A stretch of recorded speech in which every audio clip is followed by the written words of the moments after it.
ถูกละ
ทบทวนสูตรนี้ทบทวนสูตรนี้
ขอนอบน้อมแด่พระผู้มีพระภาคเจ้าพระองค์นั้น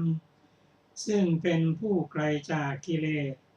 ตรัสรู้ชอบได้โดยพระองค์เองสวัสดีครับท่านผู้ฟังที่เคารพครับท่านผู้ฟังกำลังรับฟังรายการศึกษาธรรมนำสุขมีเสนอแก่ท่านผู้ฟังทุกวันศุกร์ตั้งแต่เวลา 14 นาฬิกาถึง 15 นาฬิกาดำเนินรายการโดยกระผมพันเอกธนัทเดชะมีอาจารย์สุรภาเดชะเป็นผู้ร่วมรายการวันนี้เราได้นำมาไตรปิฎกฉบับอัตถกถาเล่มที่ 33 มาศึกษากันเป็นพระสูตรที่แสดงไว้สั้นๆแต่จะแฝงไว้ซึ่งองค์ธรรมและความหมายที่ลึกซึ้งสำหรับพระสูตรนี้เราจะทบทวนกันถึงพระสูตรที่ 7ว่าด้วยฐานะ 2ที่ต้อนรับคนทุศีลและคนมีศีลก็การกระทำคือทางกายก็ดีทางใจก็ดีทางวาจาก็ดีเป็นกรรมทั้งนั้นทำกรรมคือการสร้างเหตุเมื่อมีเหตุแล้วก็ต้องมีผลแต่อย่างไรก็ตามการสร้างกรรมจะเป็นกุศลและอกุศลก็ตามมีสิ่งที่ต้อนรับอยู่แล้วสำหรับคนทุศีลหรือคนมีศีลพระสูตรนี้พระองค์ตรัสแก่ภิกษุว่าฐานะ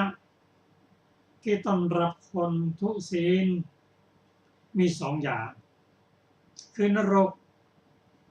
หรือกำเนิดเดรัจฉานดูก่อนภิกษุทั้งหลายฐานะที่ต้อนรับคนมีศีลมีสองอย่างคือมนุษย์หรือเทวดานั่นคือ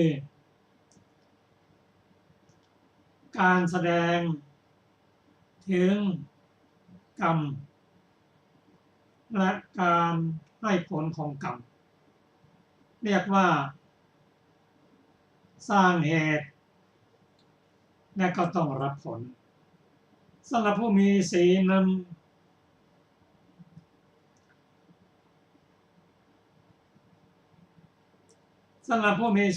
ก็คือผู้นำศีล 5มาปฏิบัติศีล 5 ศีล 8และศีลของสามเณรภิกษุเป็นต้นนั้นมีที่รองรับแล้ว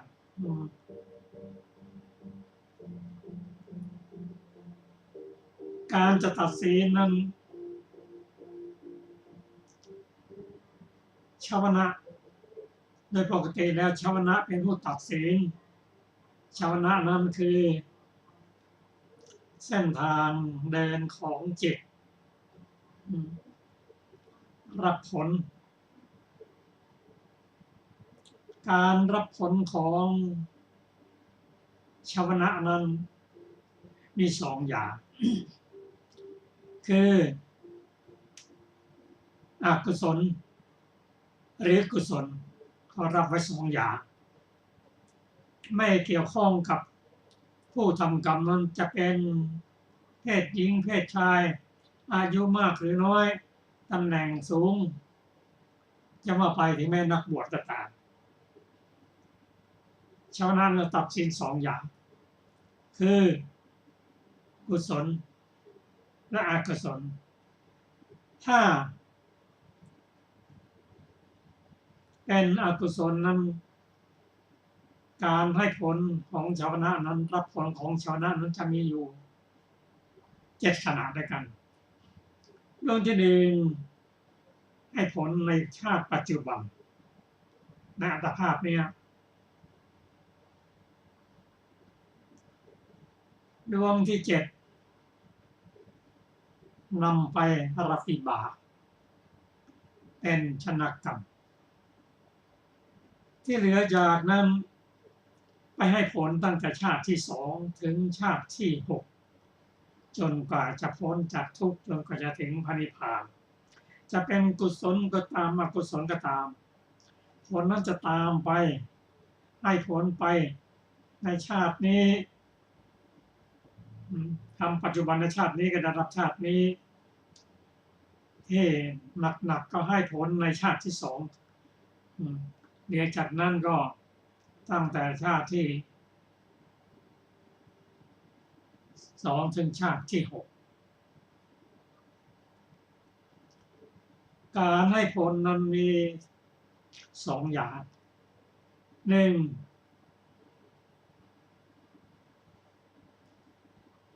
ให้ผล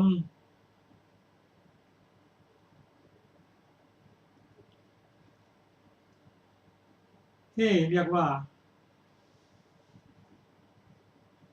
ให้ผลในการนำไปเกิดแต่เกิดเป็นบุคคลรูปร่างดีรูปร่างไม่ดีมีปัญญาหรือด้อยปัญญา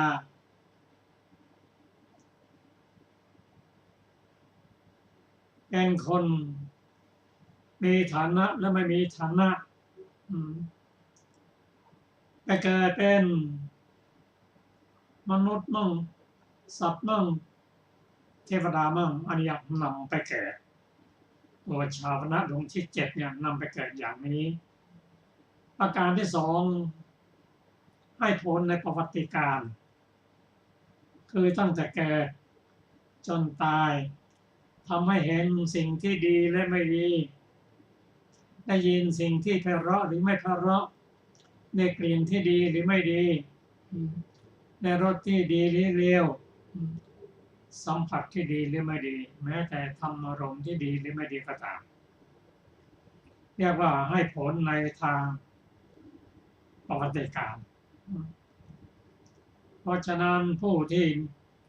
มีศีลหรือทุศีล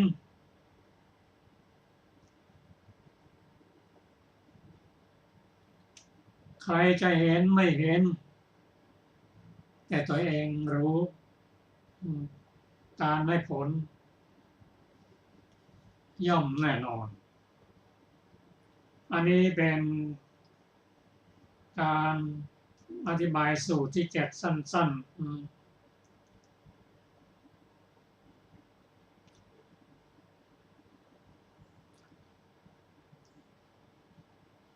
ๆสำหรับสูตรที่8นั้นว่าด้วยประโยชน์2ประการในการเสพเสนาสนะอันสงัดพระสูตรนี้พระพุทธเจ้า ตรัสว่าเราพิจารณาเห็นอำนาจประโยชน์2ประการจึงเสพเสนาสนะอันสงัดคือป่าและป่าเปลี่ยวอำนาจประโยชน์2อย่างเป็นไฉนคือเห็นการอยู่สบายในปัจจุบันของตนหนึ่งอนุเคราะห์แก่ชนผู้ภายหลังหนึ่งด้วยความพิสุทธิ์ทั้งหลายเราเห็นประโยชน์2ประการนี้จึงเสพเสนาสนะอันสงัดคือป่าและป่าเปลี่ยวซึ่งทำแล้วก็ได้อยู่สุขสบายในปัจจุบันและอนุเคราะห์หมู่ชนในภายหลังหนึ่งพอพิสูจน์พระสูตรสุดนี้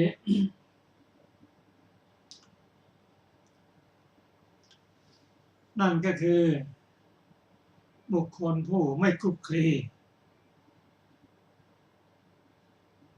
ชอบสงบสงัดเมื่อไม่คลุกคลีและชอบสงบสงัดแล้วก็ไม่รับอารมณ์มากมายเมื่อไม่รับอารมณ์มากมายจิตก็สงบสงัดเมื่อจิตสงบสงัดแล้วก็ปัญญาก็เกิดขึ้นเมื่อจิตเป็นสมาธิแล้วสมาธินั้นเป็นเหตุใกล้ของปัญญาก็ทำให้ผู้อยู่ป่าและป่าเปลี่ยวนั้นมีความสุขอันเกิดจากความสงบนั้นความสุขใดเสมอด้วยความสงบไม่มีเมื่อเกิดปัญญาแล้วก็พ้นจากทุกข์เมื่อพ้นจากทุกข์ก็สามารถที่จะเกื้อกูลอนุเคราะห์แก่ผู้ภายหลังได้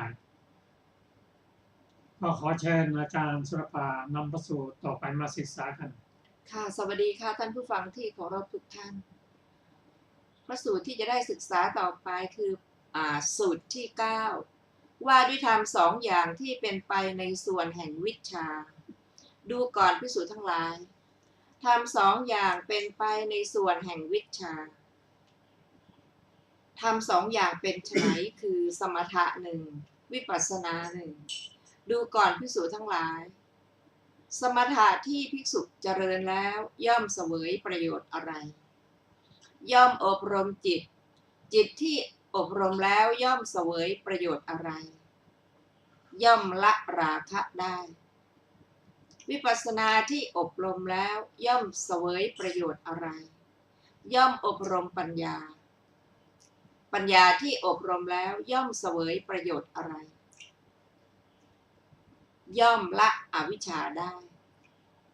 จบสูตรที่9สูตรนี้เราจะมาทบทวนสักนิดหนึ่งว่าด้วยธรรม2อย่างที่เป็นไปในส่วนแห่งวิชาคำว่าแห่งวิชานั้นก็คือความรู้ทำให้เกิดปัญญาในพระสูตรนี้พระองค์ตรัสว่าธรรม2อย่างเป็นไปในส่วนของวิชาคำว่าส่วนของวิชาคือส่วนของปัญญาธรรม2อย่างเป็นไฉนคือสมถะและวิปัสสนาสมถะหรือสมาธิมีศีล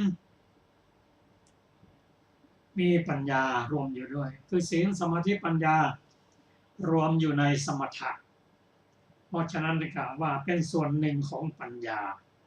แต่ปัญญาของสมถะนั้นเป็นปัญญาที่กดข่มกิเลสสมาธินั้นไม่สามารถจะตัดกิเลสได้ถ้าตัดกิเลสได้ก็รูปภพก็ต้องตัดกิเลสเป็นสมุจเฉทได้แต่สมถะนั้นกดข่มกิเลสได้จะว่าละกิเลสก็ได้ละกิเลสได้ ชั่วระยะที่ยังอยู่ในสมถะนั้นเรียกว่าถ้าถามว่าฌานมีปัญญาไหมกล่าวไปว่าที่ไหนมีฌาน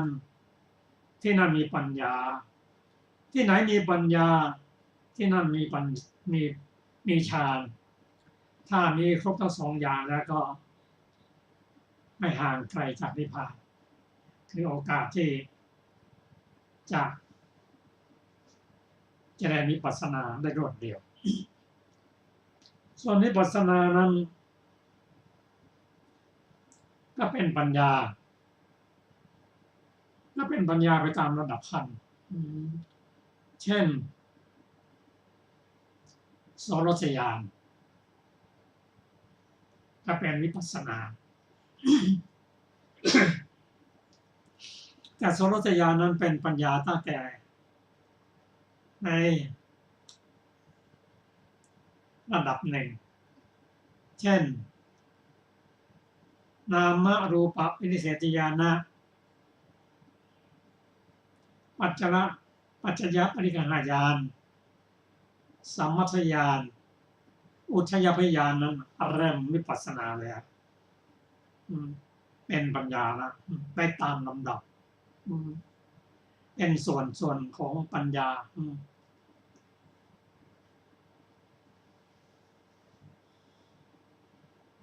อุทยพยญาณอังคญาณพยญาณอาทีนวญาณนิพพิทยญาณ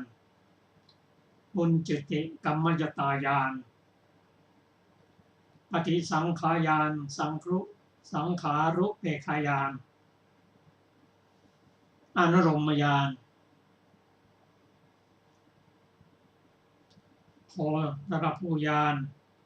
มรรคญาณผลญาณปัจเจเวคญาณเป็นไปตามลำดับส่วนวิปัสสนานั้นพิจารณาอะไร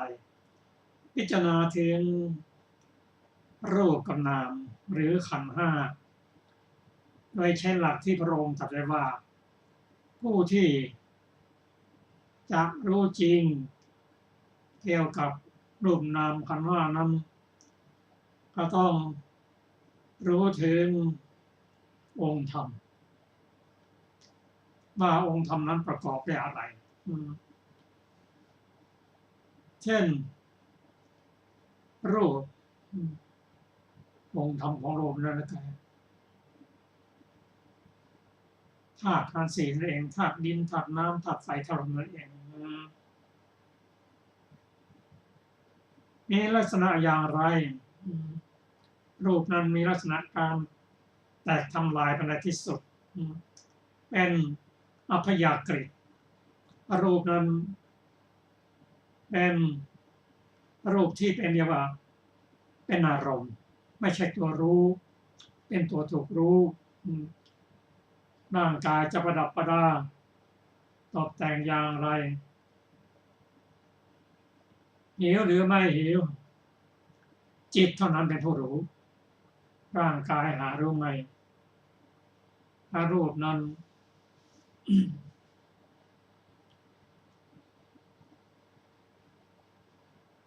มีวิญญาณเป็นเหตุไกลน่าต้องรู้ว่าลักษณะเขาเป็นอย่างไรและรูปนั้นประกอบด้วยอะไรเกิดจากอะไรประกอบด้วยธาตุดินธาตุน้ำธาตุไฟต้องเกิดจากอะไรรูปนั้นเกิดจากตัณหาอุปทานและอวิชชาตัณหาอุปทานนั้นเป็นตัวเกิดของรูปและร่างกายจะดับได้จริงๆดับยังไงดับด้วยอรหัตตมรรคนั่นเองนี่คือนอกจากนั้นรู้ว่าเป็นอะไรแล้วยังรู้ว่าเหตุเกิดความดับอัสสาทะอาทีรวะและนิสสรณะรู้ถึงคุณรู้ถึงโทษ รู้ถึงความเกิดขึ้นด้วยความสบายอันนี้เป็นวิปัสสนา รู้ยังไงรู้จนถึงเบื่อด้วยอะไรด้วยปัญญา เบื่อแล้วไม่เกิดมาแล้ว เพราะดับกิเลสคือความเกิดความ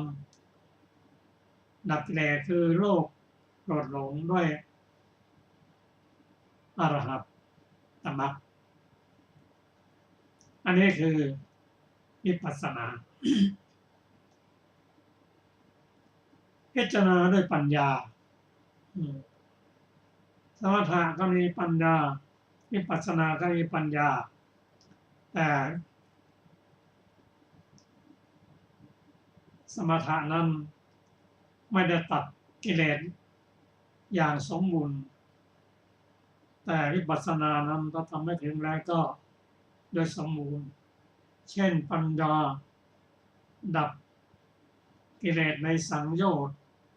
10เป็นต้นด้วยปัญญาพิจารณาอย่างนี้ตัดสังโยชน์10ได้ก็เป็นพระอรหันตบุคคลนิพพานไปในที่สุดก็ขอเชิญอาจารย์ศิรภา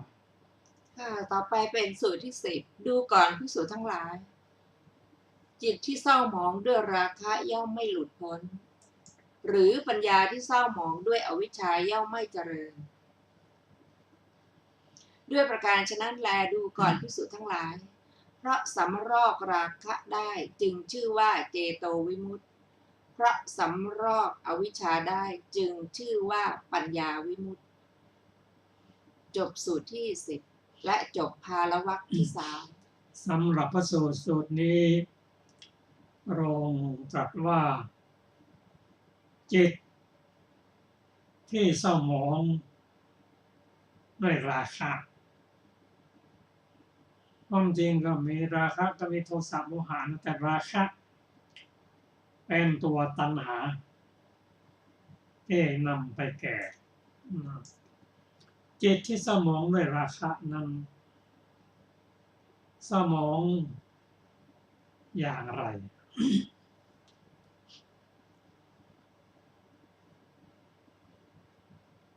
จิตที่เศร้าหมองด้วยราคะนั้นเมื่อจิตลงมารับวิบากหรือผลเช่นเห็นรูปที่ดียินเสียงที่ไพเราะได้กลิ่นที่หอมได้รสที่ดีสัมผัสนุ่มนวลแม้แต่ธรรมอารมณ์ก็ตามเมื่อได้รับสิ่งที่ดีแล้วสิ่งที่ดีทั้งหมดนั้นเป็นผลเป็นวิบากที่ดีเพราะเกิดจากกรรมที่ทำไว้ในอดีตพูดง่ายๆว่าในอดีตนั้นในชาติที่แล้วนั้นทำกรรมที่ดีสร้างแต่กุศลผลบุญเกิดมาชาตินี้ก็ได้ยินได้เห็นได้ยินได้กลิ่นได้รสสัมผัสอารมณ์ที่ดีเพราะกุศลเป็นกุศลเป็นผลของกรรมในอดีตให้ผลแล้วก็จบแล้วลงทุนเท่าไหร่ก็ชาตินี้ก็รับกำไรมีผลเป็นกำไรมีผลคือความสุข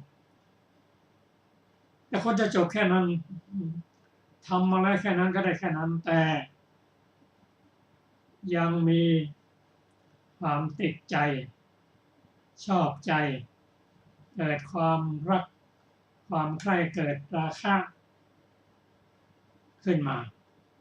อันนี้คือทำกรรมใหม่เมื่อกรรมใหม่นั้นเกิดขึ้นอยู่ในจิตแล้วการที่จิตนั้นการที่จะชำระจิตนั้นให้สะอาดผ่องแผ้วก็ต้องทำในขณะปัจจุบัน เมื่อปัจจุบันประกอบด้วยราคะแล้ว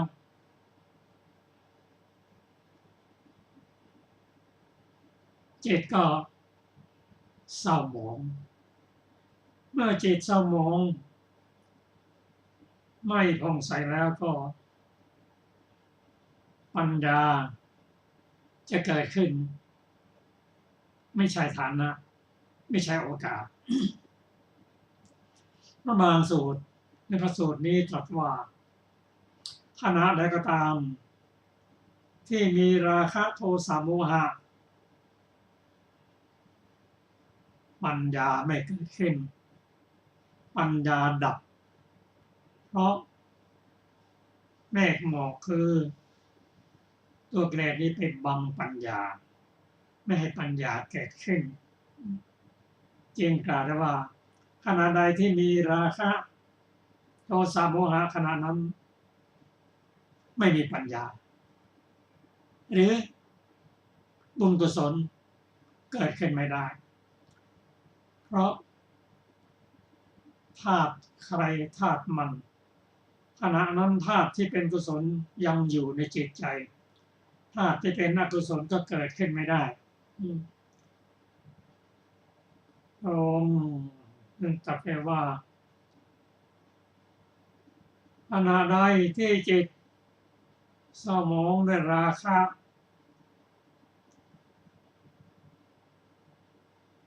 ย่อมไม่หลุดพ้นได้อะไรหลุดพ้นด้วยปัญญาทำไมปัญญาไม่เกิดขึ้นเพราะปัญญานั้นเป็นกุศลเมื่ออกุศลอยู่ปัญญาก็เกิดขึ้นไม่ได้เมื่ออวิชชาอยู่ปัญญาก็เกิดขึ้นไม่ได้ต่อเมื่อภิกษุทั้งหลายทรงตรัสว่าเพราะการสำรอกราคะได้จึงชื่อว่าโมฆะไปด้วยการประกอบฉะนั้นแลดูก่อนภิกษุทั้งหลายเพราะเมื่อสำรอกราคะได้เลยด้วยปัญญาในมรรคเจ็ด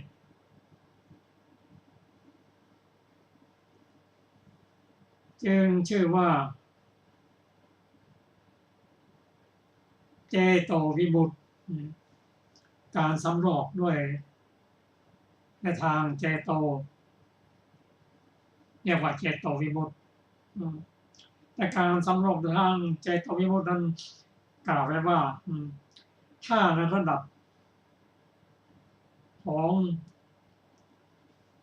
เจโตญาณเดียวนะก็เป็นการระงับเป็นการกดข่มแต่ถ้าในสูตรนี้ว่าหลุดพ้นก็นำเจโตนั้นความสงบอันเกิดจากเจโตนั้นมาเจริญวิปัสสนาจึงจะหลุดพ้นได้จริงแต่สำหรับการเจริญปัญญาในด้านวิปัสสนานั้นถ้าตัดกิเลสได้ทั้งหมดแล้วด้วยปัญญาในมรรคจิตนั้นเรียกว่าสำรอกอภิชฌาทางปัญญาวิมุตติขอเชิญต่อไปค่ะต่อไปเป็นอรรถกถาสูตรที่11นะคะในสูตรที่11มีวินิจฉัยดังต่อไปนี้บทว่าวิชชาภาคิยาแปลว่าเป็นไปในส่วนวิชชาบทว่าสัมมโถได้แก่ความที่จิตมีอารมณ์เดียวคือแน่วแน่บทว่าวิปัสสนาได้แก่ญาณกำหนดสังขารเป็นอารมณ์บทว่ากิมัฏฐมนุโพติความว่าให้สำเร็จประโยชน์อะไรคือให้ถึงพร้อมให้บริบูรณ์บทว่าจิตตังภาวิยติความว่าเจริญเพิ่มพูนพัฒนามรรคจิตบทว่าโยราโคโสปะหิยติความว่าละกิเลสที่ชื่อว่าราคะด้วยอำนาจย้อมใจได้พ ราะราคะเป็นข้าศึกของมรรคจิตมรรคจิตเป็นข้าศึกของราคะ ขณะมีราคะไม่มีมรรคจิตขณะมีมรรคจิตไม่มีราคะ ราคะเกิดขึ้นเมื่อใดย่อมห้ามไม่ให้มรรคจิตเกิดขึ้นเมื่อนั้น คือตัดหนทางมรรคจิตเกิดขึ้นเมื่อใดเมื่อนั้นมรรคจิตก็เพิกถอนราคะพร้อมทั้งรากทีเดียวด้วยเหตุนั้นจึงตรัสว่าราโคปหิยติบทว่าวิปัสสนาภิกขเวภาวิตาความว่าวิปัสสนาญาณอันภิกษุเพิ่มพูนแล้วให้เจริญแล้ว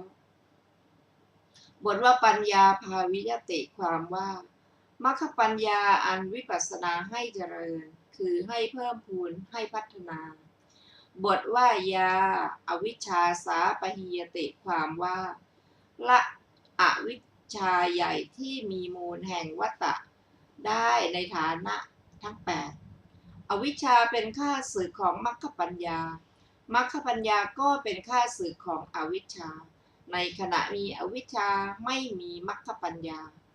ในขณะมีมรรคปัญญาไม่มีอวิชชาอวิชชาเกิดขึ้นเมื่อใดเมื่อนั้นย่อมห้ามไม่ให้มรรคปัญญาเกิดขึ้นคือตัดหนทางมรรคปัญญาเกิดขึ้นเมื่อใดเมื่อนั้นมรรคปัญญาก็เพิกถอนอวิชชาพร้อมทั้ง3รากทีเดียวเพราะเหตุนั้นจึงตรัสว่าอวิชชาปหิยติสหชาตธรรมทั้งสองคือมรรคจิตมรรคปัญญาพระผู้มีพระภาคเจ้าตรัสแล้วด้วยประการฉนี้ด้วยพระดำรัสว่าราคูปักกิลิถังวาภิกขเวจิตตังนวิมุจจติดังนี้พระผู้มีพระภาคเจ้าทรงแสดงว่ามรรคจิตย่อมไม่หลุดพ้นเพราะจิตยังเศร้าหมองด้วยราคะด้วยพระดำรัสว่าอวิชชูปักกิลิธาวาปัญญาณภาวิยติดังนี้พระผู้มีพระภาคเจ้าทรงแสดงว่ามรรคปัญญาภิกษุย่อมเจริญไม่ได้เพราะปัญญายังเศร้าหมองด้วยอวิชชาบทว่าอิติโขภิกขเวแปลว่าดูก่อนภิกษุทั้งหลายอย่างนี้แลบทว่าราคะวิราคาเจโตวิมุตติความว่าธรรมดาเจโตวิมุตติย่อมมีเพราะสำรอกราคะคือราคะสิ้นไปคำนี้เป็นชื่อของผลสมาธิของพละสมาธิบทว่าอวิชชาวิราคาปัญญาวิมุตติความว่าธรรมดาปัญญาวิมุตติย่อมมีเพราะสำรอกอวิชชาคืออวิชชาสิ้นไปในพระสูตรนี้พระผู้มีพระภาคเจ้าตรัสสมาธิวิปัสสนาที่เป็นไปในขณะต่างๆดังนี้แลจบอรรถกถาสูตรที่11และจบภาลวรรคที่3สำหรับพระสูตรนี้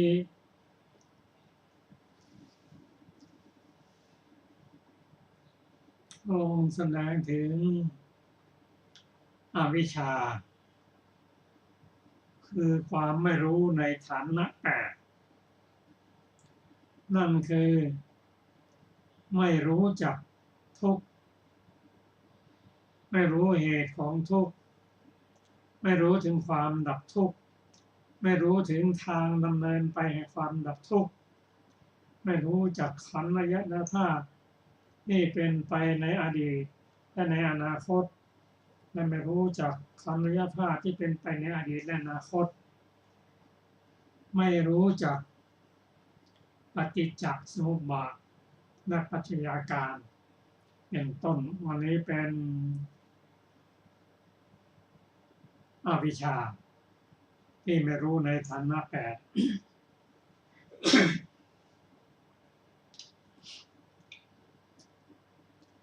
พระสูตรนี้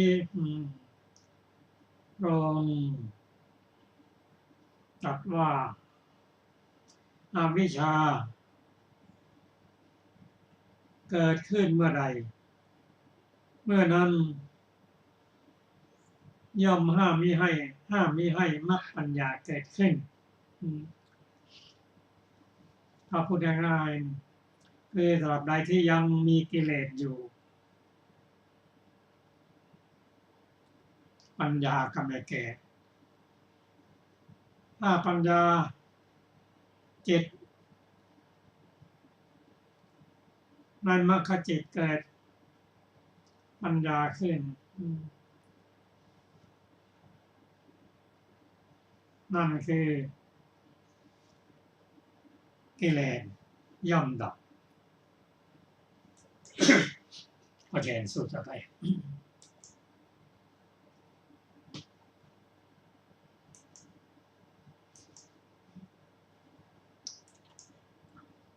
ต่อไปเป็นสมจิตตวรรคที่ 4 สูตรที่ 1 ว่าด้วยภูมิของอสัตบุรุษและสัตบุรุษดูก่อนภิกษุทั้งหลายเราจักแสดงภูมิอสัตบุรุษและสัตบุรุษแก่เธอทั้งหลายเธอทั้งหลายจงฟังจงใส่ใจให้ดีเราจักกล่าวภิกษุทั้งหลายนั้นทูลรับพระดำรัสของพระผู้มีพระภาคเจ้าแล้วพระผู้มีพระภาคเจ้า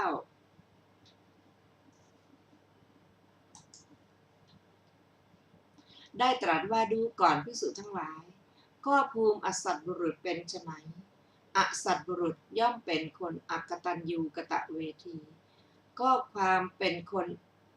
อกตัญญูกตเวทีนี้อสัตบุรุษทั้งหลายสรรเสริญก่อนภิกษุดูก่อนภิกษุทั้งหลายความเป็นคนอกตัญญูกตเวทีนี้เป็นภูมิอสัตบุรุษทั้งสิ้นดูก่อนภิกษุทั้งหลาย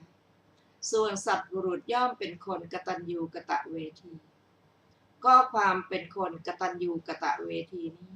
สัตบุรุษทั้งหลายสรรเสริญดูก่อนภิกษุทั้งหลายความเป็นคนกตัญญูกตเวทีทั้งหมดนี้เป็นภูมิสัตบุรุษจบสูตรที่ 1 สำหรับสูตรนี้พระองค์ทรงเน้นเห็นภูมิคือที่ตั้งของอสัตบุรุษและสัตบุรุษนั่นก็คือ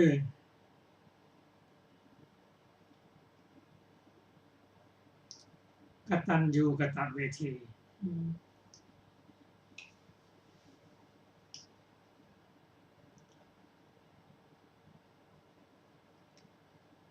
ในพระสูตรบางสูตรกล่าวถึงบุคคลที่ดีหรือไม่ดีนั้นตัดสินกันได้ด้วยความกตัญญูกตเวทีกตัญญูคืออะไรคือไม่รู้คือกตัญญูก็คือรู้คุณของผู้ให้ประโยชน์เช่นบิดามารดาเป็นผู้มีความกตัญญูบุตรรู้ว่าบิดามารดาเป็นผู้มีความกตัญญูระลึกถึงและก็ตอบแทนเช่นบิดามารดาเลี้ยงดูเรามาต่อบิดามารดาเมื่อแก่ก็เลี้ยงดูบิดามารดาเป็นเครื่องตอบแทนนั่นคือระลึกถึงคุณและตอบแทนบุญคุณถือว่าเป็นคนดีตั้งอยู่ในภูมิที่ดีส่วนบุคคลผู้ไม่มีความกตัญญูกตเวทีครูบาอาจารย์สั่งสอนมาได้รับความรู้ครูบาอาจารย์อุทิศทุกสิ่งทุกอย่างเพื่อให้เสร็จตั้งอยู่ในความดีแต่ลูกศิษย์ไม่เห็นคุณงามความดีไม่เห็นกตัญญูที่ครูบาอาจารย์ประสิทธิ์ประสาทให้นอกจากไม่รู้แล้วก็ยังไม่รู้ตอบแทนครูบาอาจารย์ด้วยการเป็นลูกศิษย์ที่ดีกล่าวถึงเชิดชูสรรเสริญครูบาอาจารย์เช่นเดียวกันบิดามารดาให้กำเนิดเลี้ยงดูจนเป็นผู้ที่มีฐานะดี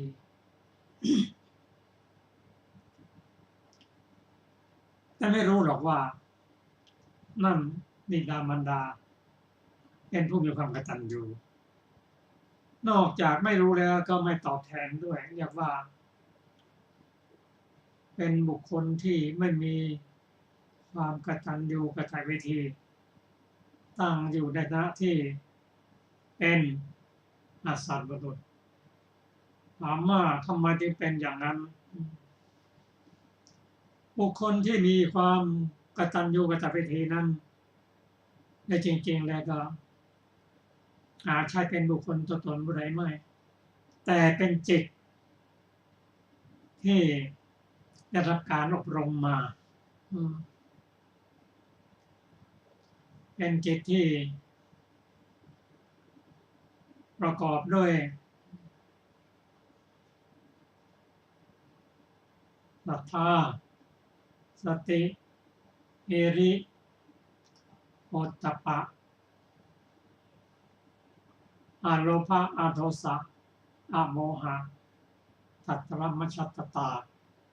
ประกอบด้วยโยกธรรมอีก6คู่นั่นคือกายจิตสงบปัสสัทธิกายจิตละมุตากายจิตเบากายจิตกัมมัญญตากายจิตตั้งอยู่ในกรรมที่ดีกายจิตมุทุตากายจิตกัมมัญญตาควรแก่การงานกายจิต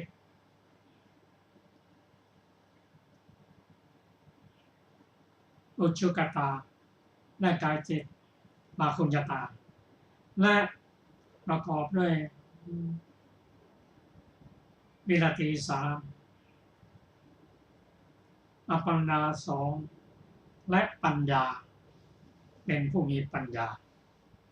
จึงแสดงออกมาทางในรูปของกตัญญูกตเวทิตาจึงกล่าวได้ว่าการจะดูบุคคลที่ดีหรือไม่ดีนั้นอยู่ที่ความกตัญญู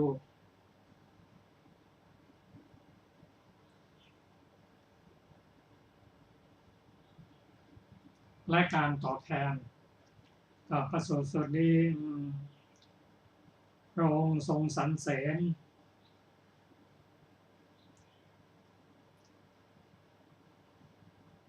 ในความเป็นผู้มีกตัญญูเป็นภูมิฐานของสัตว์บุรุษขอเชิญพระสูตรต่อไปเป็นอัตถกถาของสูตรที่1สมจิตวรรคสูตรที่1มีวินิจฉัยดังต่อไปนี้บทว่าอสัพปุริสภูมิงได้แก่ฐานะที่ดำรงอยู่ของพวกอสัตบุรุษแม้ในภูมิของสัตบุรุษก็นัยยะนี้แหละบทว่าอกตัญญูได้แก่ไม่รู้บุญคุณที่ผู้อื่นกระทำแก่ตนบทว่าอกตเวทีได้แก่ไม่รู้บุญคุณที่ผู้อื่นกระทำแก่ตนโดยทำให้ปรากฏบทว่าอุปัญญาตังแปลว่ายกย่องชมเชยสรรเสริญบทว่ายะทิทางแปลว่านี้ใดหมายความว่าคือบทว่าอกตัญยุตากตเวทิตาได้แก่ความไม่รู้อุปการะที่ผู้อื่นกระทำและความไม่รู้อุปการะที่ผู้อื่น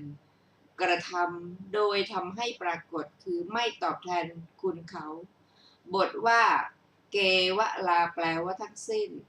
แม้ในธรรมฝ่ายขาวก็พึงทราบเนื้อความตามนัยยะที่กล่าวแล้วนั่นแหละ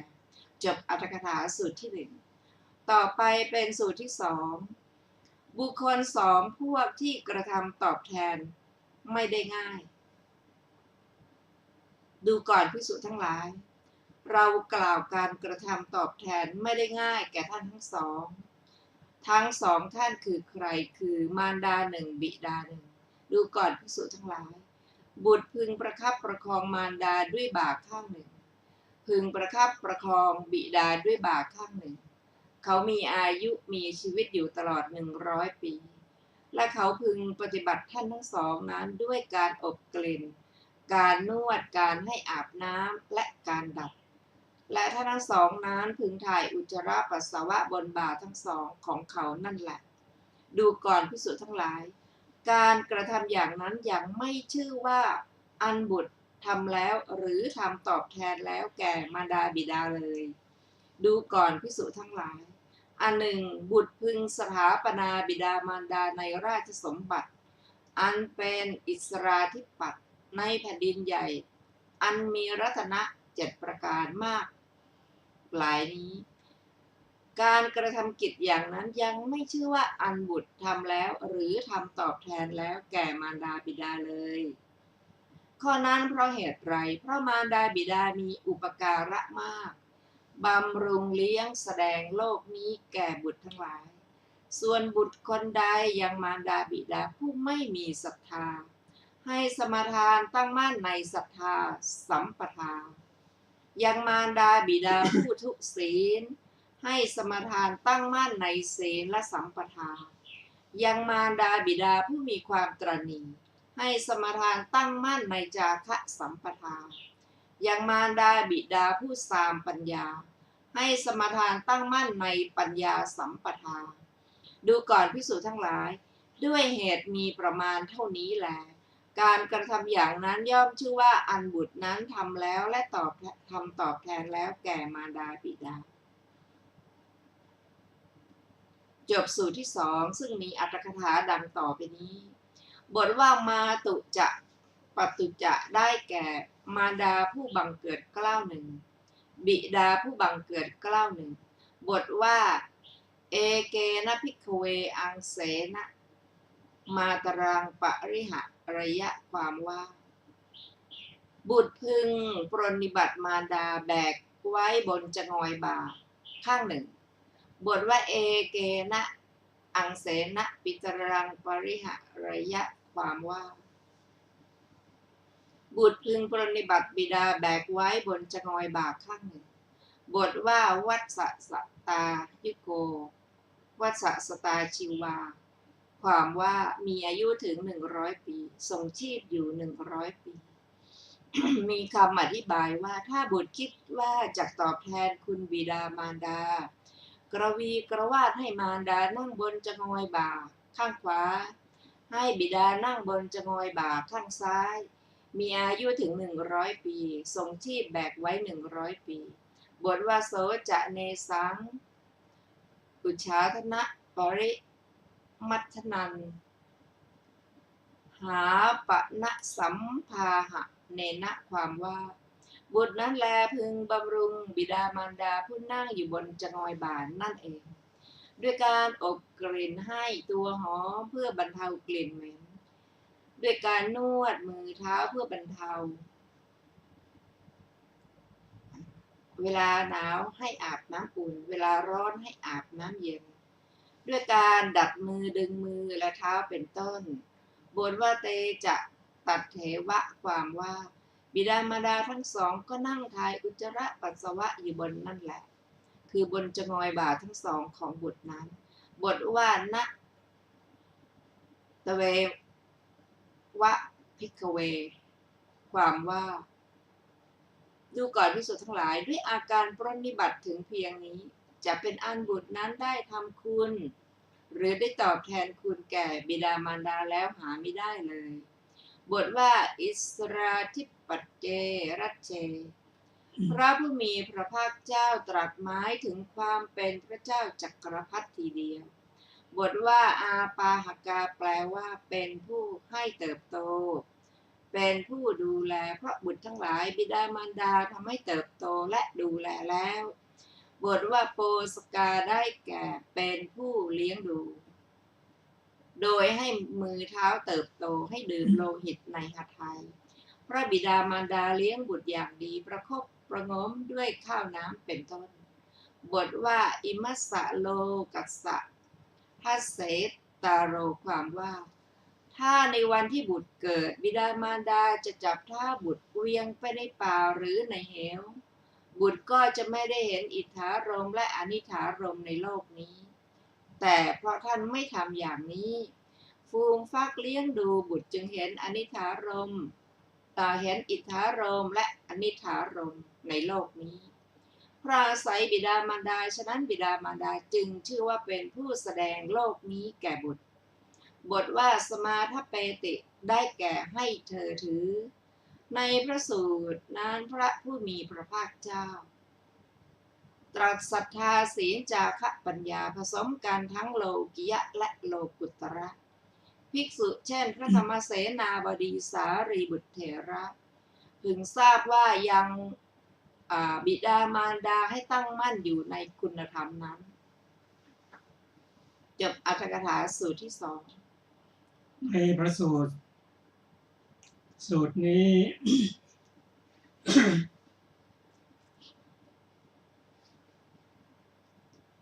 การที่บุตรจะกตัญญูมีความกตัญญูกตเวทีต่อบิดามารดานั้นแสนยาก โดยเฉพาะบุตรนั้นแบ่งออกเป็น3 พวกเช่นอภิชาติบุตรที่สูงกว่าบิดามารดาในทางธรรมอนุชาติบุตรที่เสมอกับบิดามารดาในทางธรรมส่วนอวชาติบุตรนั้นเป็นบุตรที่เลวกว่าบิดามารดาการเลี้ยงดูบิดามารดานั้นโดยหน้าที่ในพระสูตรกล่าวว่าบิดามารดาเลี้ยงดูเรามาเพื่อตอบแทนเลี้ยงดูท่านช่วยเหลือกิจกรรมของบิดามารดาช่วยการงานเป็นผู้เชื่อฟังบิดามารดาเป็นผู้ตั้งอยู่ในคุณงามความดีพร้อมจะรับมรดกเมื่อบิดามารดาสิ้นชีพแล้วก็อุทิศส่วนบุญส่วนกุศลให้บิดามารดา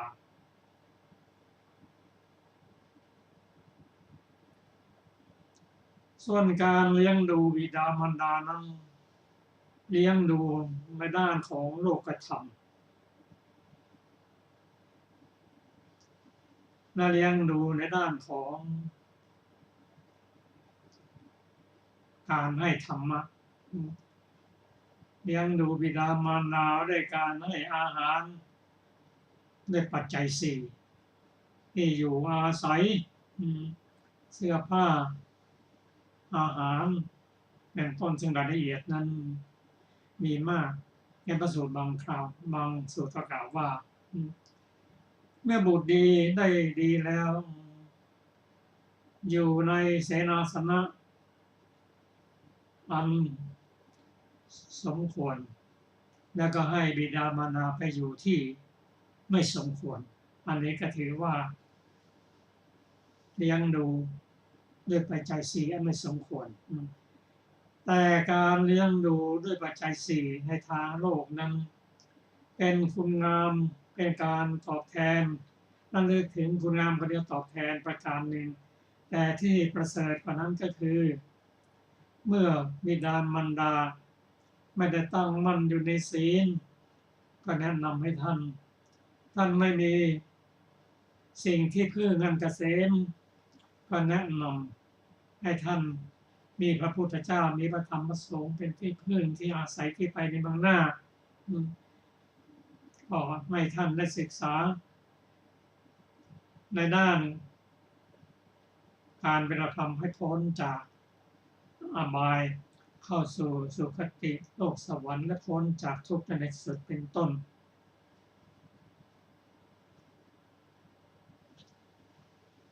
มีไหมค่ะ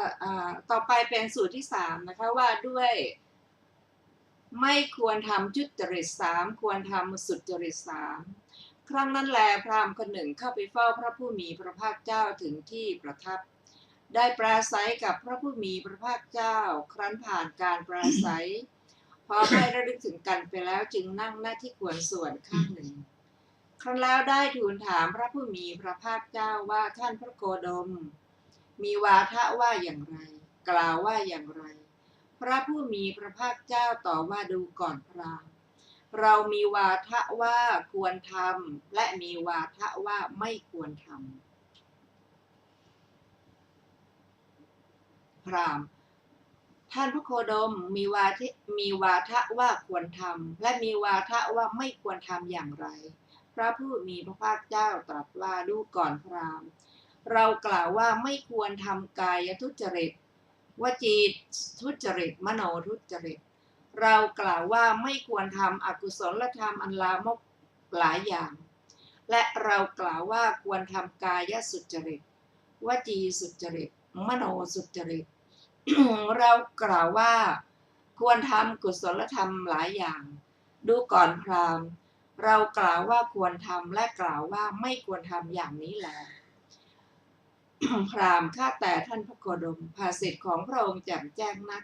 ขอท่านพระโคดมจงทรงจำข้าพระองค์ว่าเป็นอุบาสกผู้ถึงสรณะตลอดชีวิตตั้งแต่วันนี้เป็นต้นไปจบสูตรที่ 3ท่านผู้ฟังที่เคารพค่ะวันนี้รายการศึกษาธรรมนำสุขก็ได้หมดเวลาลงแล้วขอบพระคุณทุกท่านที่ได้ร่วมศึกษาด้วยกันเราจะมาพบกันใหม่ในวันพรุ่งนี้เวลา 15 นาฬิกาเป็นต้นไปขอมีความสุขสวัสดีเจริญในธรรมค่ะวันนี้สวัสดีค่ะ